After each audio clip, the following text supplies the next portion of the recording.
Programang ito ay rated SPG. Striktong patnubay at gabay ng magulang ang kailangan. Maaaring may masiselang tema, lengguwahe, karahasan, sexual, horror o droga na hindi angkop sa mga bata.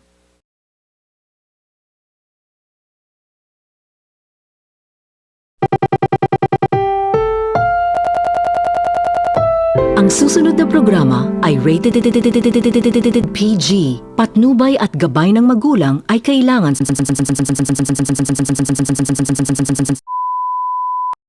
Kami ay humihingi ng paumanhin. Ang UBS ay kasalukuyang nakakaranas ng teknikal na problema. Mangyaring manatili sa inyong mga upuan habang inaayos ang aming signal. Maraming salamat sa inyong pag-unawa.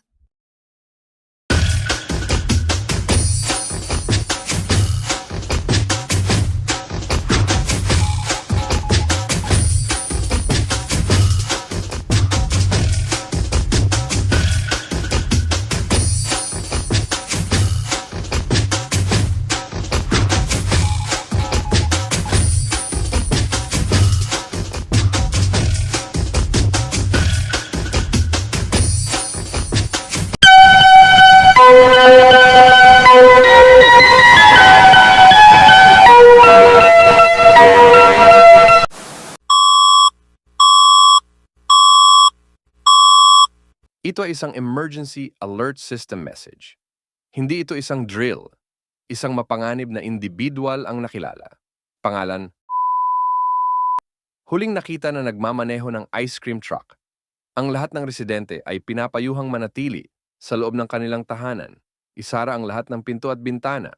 Iwasan ang lahat ng ice cream truck. Kung makarinig ng tunog ng ice cream truck, agad na magtago at patayin ang ilaw. Huwag lalapit sa suspect.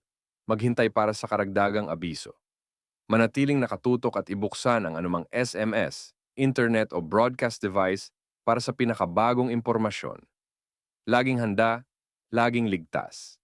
Ito ang Emergency Warning System ng Pilipinas.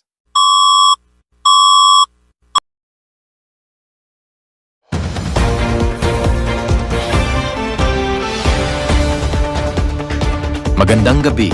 Ito ang UBS Balita Ngayon. Breaking news. Kami ay nakakatanggap ng mga ulat tungkol sa isang kahina-hinalang insidente sa inyong lugar. Isang ice cream truck ang naiulat na umiikot sa komunidad na may kaugnayan sa mga nawawalang bata. Ayon sa mga saksi, ang naturang sasakyan ay pinaghihinalaang ginagamit upang manghikayat ng mga menor de edad.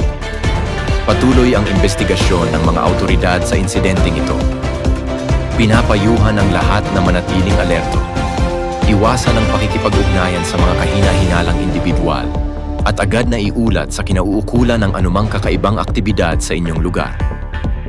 Manatiling nakatutok sa UBS para sa iba pang mga balita. Magandang gabi.